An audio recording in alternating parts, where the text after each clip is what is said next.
Since 2003, this is the Sports Source, East Tennessee's #1 sports talk show.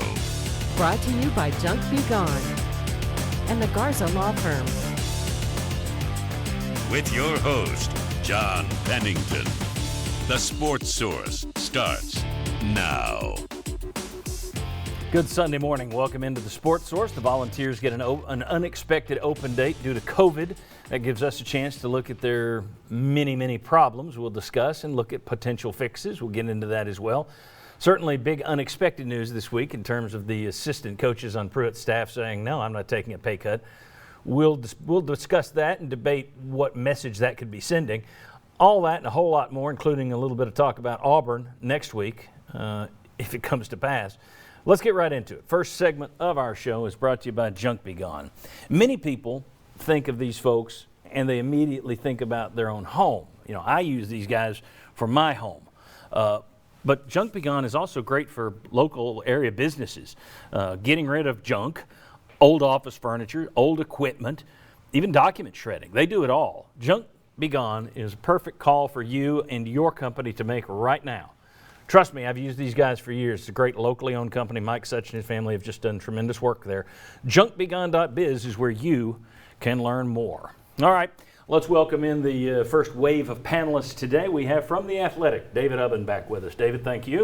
For sure. And the WNML twins here. We have Josh Ward. Josh, of course, can be heard from noon to 3 every Monday through Friday. Jimmy Himes right there can be heard every Monday through Friday from 3 to 7. Guys, thank you for joining us as well. Thank you. Thanks. All right.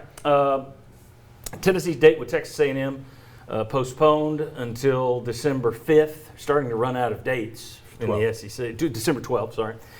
Starting to run out of dates here in the SEC with all the postponements. 4 games postponed yesterday. Just quickly, does anybody here, I'm assuming we're all on the same page, that Tennessee caught a break. Doesn't mean you're going to beat Texas A&M in a month when you play them back-to-back with Florida, but I would rather delay the execution than have it right now. Does anybody think Tennessee didn't catch a break with this? No, I mean, things change fast, but A&M's playing really well, and Tennessee not playing well. So, yeah, timing couldn't be worse right now, so it can't be worse in December, I suppose. Yeah, so delay. Okay. Yeah. All right. Then, look, now we've got that out of the way. Let's talk about the story that came out of the Knoxville News Sentinel this week. I was amazed. There are always people who think that the Sentinel's out to get UT or somehow this was a hit piece. It's simply news. And I credit the News Sentinel and Blake Topmeyer for finding this news and reporting it the way they did. What happened was the University of Tennessee, as we knew they were going to do, went to their staff and said, those guys on contract, and said, we need you to take a pay cut because we're going to be down $40 million. This helps us keep some of these smaller programs alive, keeps us from having to lay people off. Across the athletic department, people took their pay cuts, except, and this is what the Sentinel learned, except for 8 football assistant coaches. Didn't take their pay cuts. Let's get into it. Let's show you right here what you're looking at. UT, as I said, looking at $40 million lost this year, perhaps more, who knows. They handed down pay cuts to non-contract athletic department employees making at least $50,000 or more. Now, those are tiered based on how much you make, but those guys got it. Philip Fulmer took a 15% pay cut. Pruitt's new raise from his extension was delayed until next year, and they're counting that as basically his contribution to this. He didn't get a pay cut. He just delayed his raise. All the other head coaches across UT took a pay cut. On your screen are the 8 assistants who said no. You see what they're making.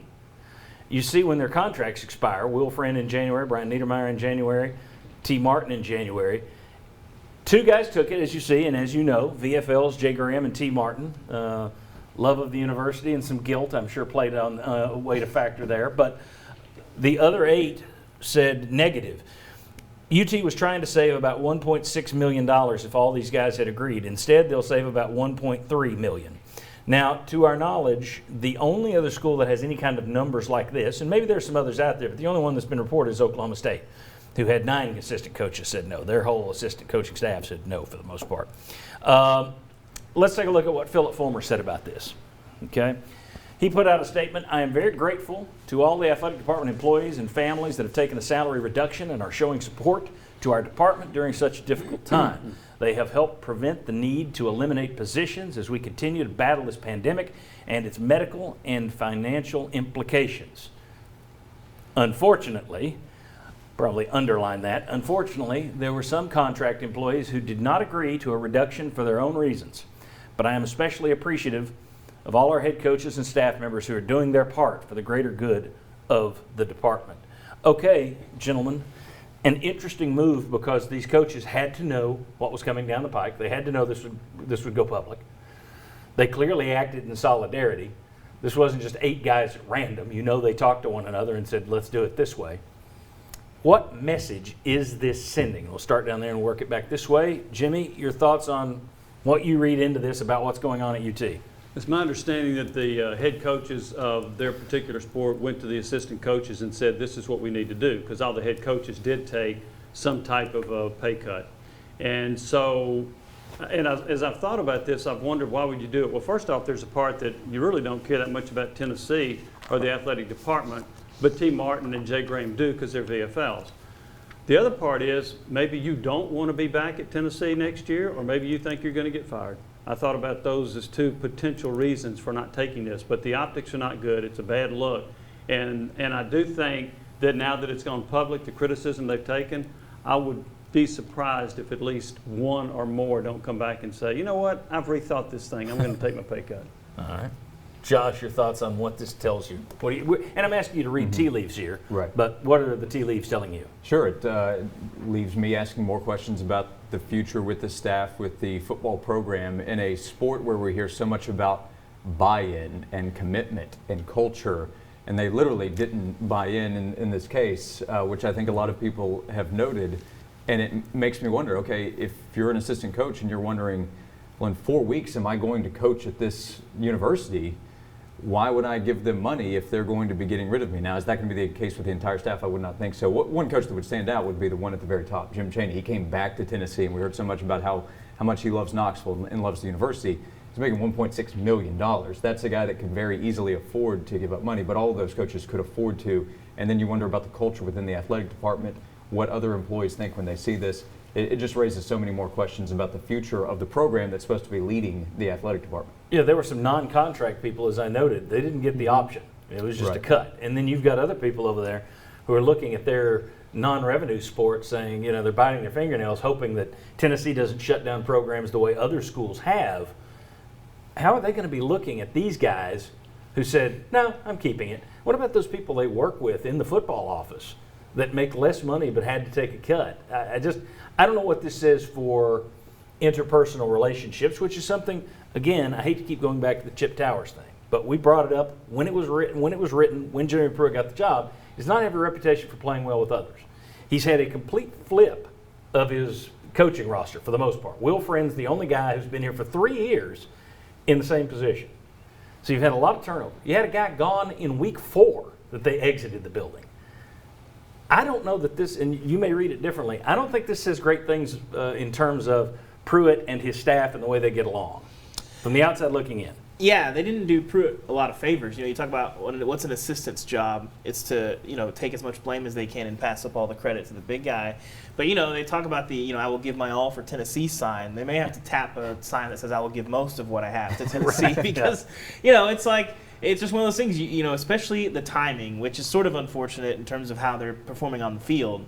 But they need a little goodwill, and this is the opposite of that. I mean, you already have fans enraged at you, and this takes it to the next level, I think. So, yeah, I mean, they really hit on a lot of the big things. And I think, too, and the math is kind of complex because it's like 5% of your, you know, after 50,000. It's a little bit complex, but it's not even that much money. That's the thing. You know, $300,000 between 8 guys for what they're making. About $35,000 a pop on basically. average. So it's not nothing, but also like you think about the cost-benefit analysis there. The cost is not that, or the cost is not that much, and the benefit is not having the entire fan base enraged at you, which is currently where they find themselves. Well, and they especially a Jim Chaney. You know, offensive coordinator is always going to catch more hell than anybody else. Sure. For him to be also making the most money, and then throw into this, I'm not giving any of it back. That is a tone-deaf move in terms of self-preservation. I don't think that helps you moving forward as an assistant coach. And I think even football-wise, I mean, everyone in the country is dealing with this. I mean, find me somebody who has not lost money in one way or another from this. And, you know, I can find 8 people that seem like they probably haven't, and that's, you know, that's it's just, again, you know, you hit on it. It's just not being a team player Well- and sort of understanding, hey, these people in the building are probably going to be more likely to lose their jobs if I don't take this pay cut, and that's a harsh reality. And I don't think they're going to get a lot of breaks from the boosters either, Yeah. because these are business owners, and most small business owners have probably lost $37,500, which is the average here. A lot of people have lost 40 grand this year. A lot of people have lost more than that this year. But if you've lost it, and then you're sitting there saying, well, wait a second, my business has lost. This guy makes 1.6 or 1 million or 900,000, and he's not giving up 40,000. I lost it from my business. I don't think you get cut any slack. Not that assistants get slack cut their way anyway, but this makes it worse. Here's another thing, John, I wonder about too. I wonder how many of them are walking on eggshells because they can say, hey, he fired Jimmy Brumbaugh after 4 games. Am I next? I'm not giving up anything. I'm going to take what I got. So that may be a part of it. I think it is, and I think that's Will Overstreet's point as well. And VFL Will Overstreet will join us next to talk a little bit more about this. When we come back, he's got an interesting way of looking at the numbers too, which remember the name Jimmy Brumbaugh, it factors in. Come on back on the Sports Source.